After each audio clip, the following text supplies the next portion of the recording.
ಇಲ್ಲಿ ನೋಡಿ, ಇದು ಹಾಡಿ ಲಿಲ್ಲಿ. ಸೊ ಗೆಡ್ಡೆ ಇರುತ್ತೆ ಈ ಥರ ಹಿಂಗೆ ಉದ್ದಕ್ಕೆ.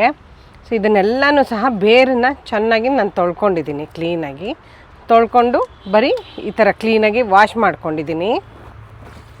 ಇದು ನೋಡಿ, ಇದು ನೋಡಿದರೆ ಗೊತ್ತಾಗತ್ತೆ ನಿಮಗೆ. ಈ ಎಲೆ ನೋಡಿ, ಡಬಲ್ ಕಲರು ಈ ಥರ ಚಿಗುರ್ತಾ ಇರುತ್ತೆ ಗೆಡ್ಡೆಯಲ್ಲಿ. ಇದನ್ನು ಕ್ಲೀನಾಗಿ ವಾಶ್ ಮಾಡ್ಕೊಂಡಿದ್ದೀನಿ. ಇದನ್ನು ಸಹ ಜೊತೆಲಿ ಇಟ್ಕೊಳ್ಳೋಣ.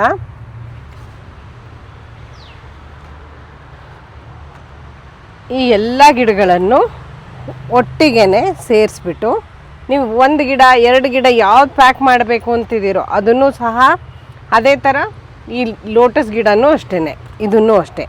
ಈಗ ಎಲ್ಲನೂ ಒಟ್ಟು ಮಾಡಿ ಇಟ್ಕೊಳ್ಳಿ. ಒಂದು ನ್ಯೂಸ್ ಪೇಪರ್ ತಗೊಳ್ಳಿ. ನ್ಯೂಸ್ ಪೇಪರ್ ದಪ್ಪನಾಗಿರಬೇಕು, ಹೀಗೆ ಕಂಪ್ಲೀಟ್ 1 ದಿನದ ಪೇಪರ್ ಆದರೂ ಪರವಾಗಿಲ್ಲ. ಅದರಲ್ಲಿ ಈ ಥರ ಇಟ್ಬಿಟ್ಟು ಈ ಎಲೆದಿರುತ್ತಲ್ಲ, ಇದು ಆ್ಯಕ್ಚುಲಿ ಫೋಲ್ಡ್ ಮಾಡೋದು ಸ್ವಲ್ಪ ಕಷ್ಟನೇ.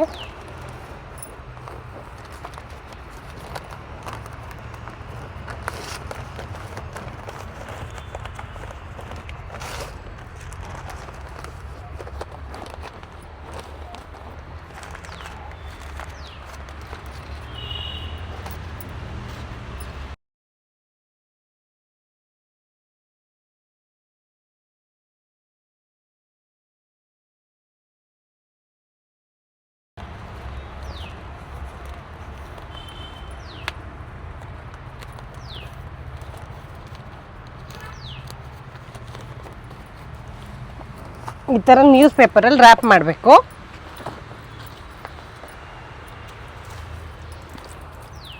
ಆಮೇಲೆ ನ್ಯೂಸ್ ಪೇಪರ್ನ ಕಂಪ್ಲೀಟ್ ವೆಟ್ ಮಾಡಬೇಕು.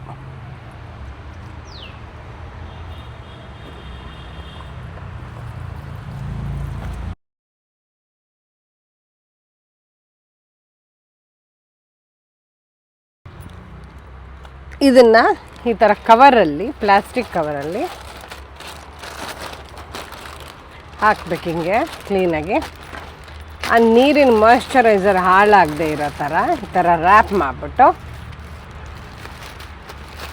ಮತ್ತೊಂದು ಕವರಲ್ಲಿ ಹಿಂಗೆ ಹಾಕಿ ಕೊಡಿ.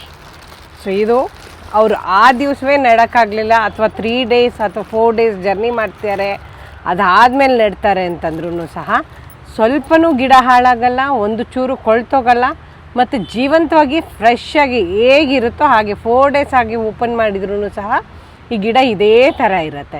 ಇಲ್ಲ ಅಂತಂದರೆ ನಾನು ಇಷ್ಟೊಂದು ಲೋಟಸ್ ಗಿಡಗಳನ್ನ ಮಾಡೋದಕ್ಕೆ ಸಾಧ್ಯನೇ ಆಗ್ತಾ ಇರಲಿಲ್ಲ.